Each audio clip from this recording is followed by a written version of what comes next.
நீதான் இந்த வீட்டுக்கு மாப்பிள்ளையா வரணும்னு ஆசைப்பட்டவனா? ஆமாங்க. நீங்க யாருக்கு அப்பாங்களா? மாமே. ஆமாங்க. ஒண்ணுக்கு அப்பானா எனக்கு மாமா தானுங்க. நான் அந்த மாமே இல்ல, முறை. ஒரு குடும்பம்னு இருந்தா 4 முறவாசல் இருக்காருங்க செய்ய. நீங்க எத்தனாவது முறை? நான் அந்த முறை இல்ல, சொந்த முறை. இதே மடியில மகேஸ்வரிய உட்கார வச்சு காது குத்தி கடுக்காம போட்டவன் நானும். ஓ ஆசாரிங்களா? என்ன பச்சுக்கிட்டு இருக்கா? எதுக்கு எடுத்தாலும் எனக்கு முடக்காம என்ன இது? Hi apple.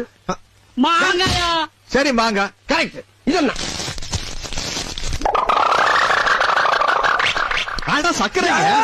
சாம்பல்னு சொல்லி தொலையா. சரி சாம்பல்யா.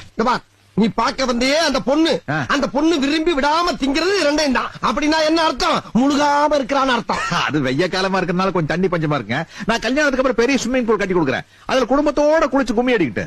நீ அவளை குளிப்பாட்டுறது இருக்கட்டும், ஏற்கனவே அவளை ஒருத்தன் குளிப்பாட்டி கர்ப்பமாக்கி வச்சிருக்கான். 3 மாச கர்ப்பம். இப்ப இப்ப இப்ப நீ என்ன பண்ண போற? இப்ப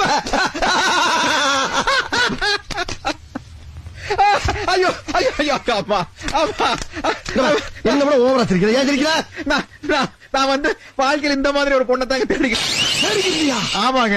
நான் எந்த மாதிரி டைப் ஆள்னாங்க, கஷ்டப்பட்டு ஒரு இடத்த விலைக்கு வாங்கி அங்க அஸ்திவாரம் தோண்டி பாலை காய்ச்சி வாஸ்து பார்த்து வீடு கட்டி அதுக்கப்புறம் அங்க குடி போறதை விட ஏற்கனவே கட்டி வச்சிருந்த வீட்டுல குடி போய் கப்புறம் படுத்தா வசதியா இருக்கு இல்லீங்களா? அதே மாதிரி தாங்க ஏற்கனவே கர்ப்பமான பொண்ணை கல்யாணம் பண்ணிட்டோம்னா நம்மளுக்கு டைம் சேவ் ஆகுது பாத்தீங்களா?